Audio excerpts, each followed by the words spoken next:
Bom dia, sétimo ano! Então, galera, hoje, depois de falar aí sobre formação territorial, de falar sobre população, hoje a gente vai começar a falar sobre industrialização brasileira, né?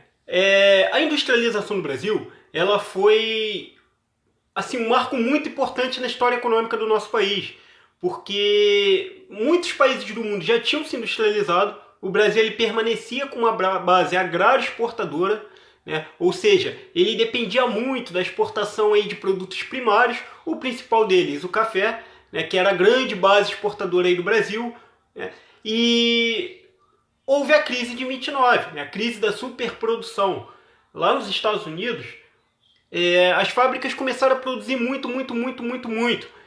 E não davam conta, né, de fazer essa produção circular. Porque na economia é a questão da demanda e da oferta. Então, quando há uma oferta maior do que a demanda, há uma tendência a prejuízo de quem produz.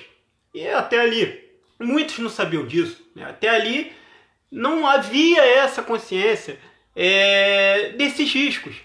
E assim, muitas empresas que pegaram empréstimos com bancos, que se modernizaram, não tinham como pagar as dívidas. E isso aí gerou uma quebra em efeito dominó. Começou nos Estados Unidos, foi para outros países, atingiu a Europa, que era o principal comprador aí do Brasil, junto com os Estados Unidos.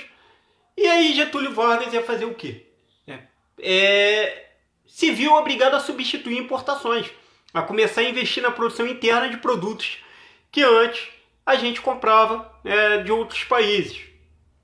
E esse momento vai marcar aí o início, a intensificação, né? Já haviam indústrias, mas não haviam conforme começou a ocorrer na década de 30. E a década de 30 no Brasil, assim como em todo o mundo, né? Em todo o mundo, após 1930, começou a haver um predomínio das ideias keynesianas, que pregava a intervenção do Estado na economia. Porém, aqui no Brasil, o Getúlio Vargas ele vai começar a investir nas indústrias de base, né? Vai começar a construção da CSN, depois, né, no segundo mandato dele já a criação da Petrobras. Então vai ser uma época marcada por estatais. O rumo da industrialização brasileira só mudou lá com Juscelino Kubitschek. E aí, a diferença entre Getúlio Vargas e Juscelino Kubitschek é que Getúlio Vargas ele incentivava mais a indústria nacional, né? Era aquele programa nacionalista. Já o Juscelino Kubitschek ele abriu muito os portões do Brasil ao capital estrangeiro. E aí muitas empresas montadoras de automóveis vieram para o nosso país, né? Por exemplo, a Volkswagen, a Ford, isso já nos anos 50. E Juscelino Kubitschek ele vai ter um programa ambicioso chamado 50 anos em 5, porque visava recuperar cerca de 50 anos de atraso que o Brasil tinha em relação aos países mais desenvolvidos. Foi uma época marcada por endividamento, né? A construção de Brasília. Brasília saiu do Rio de Janeiro e foi para Brasília. A capital saiu do Rio de Janeiro e foi para Brasília, que foi uma cidade inteiramente planejada. Exemplos de cidade planejada, Belo Horizonte, Goiânia, são cidades planejadas. Elas não tiveram uma formação histórica, elas tiveram uma formação arquitetada, tanto que as ruas elas têm o formato plano.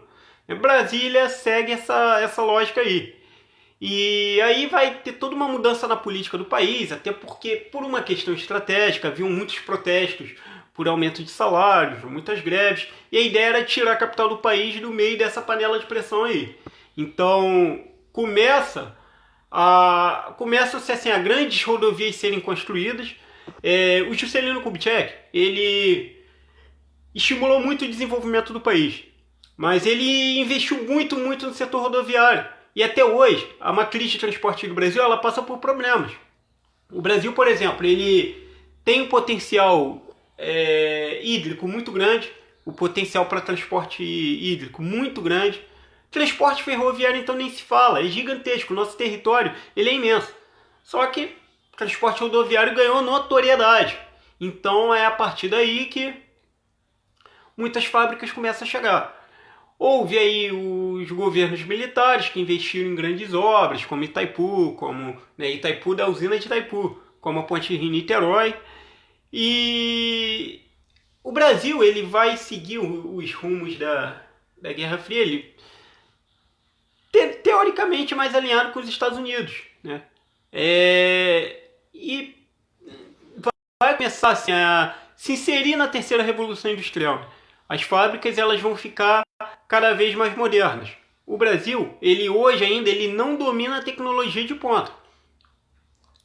Estados Unidos, Japão, Europa, Coreia do Sul são países que já dominam esse tipo de tecnologia. A própria Índia, ela tem um projeto espacial que o Brasil não tem.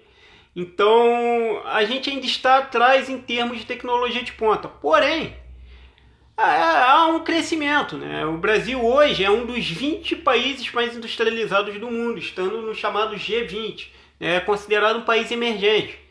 Então, outro fator também que a gente pode destacar aqui foi a desconcentração industrial. No início desse processo, estava concentrado na região sudeste. Hoje em dia, as indústrias já se espalharam para o nordeste, para o norte, lá tem a Zona Franca de Manaus, para o sul. Então, houve uma descentralização industrial. As fábricas saíram de um ponto específico e passaram a se distribuir pelo território brasileiro. Então, galera, é basicamente isso, né? Essas são as fases da industrialização brasileira. Esses são os processos que constituem toda a industrialização do nosso país. Desde país agrário exportador a país urbano industrial. E isso alterou que, por exemplo, em 1970, a população urbana do Brasil passou pela primeira vez a população rural.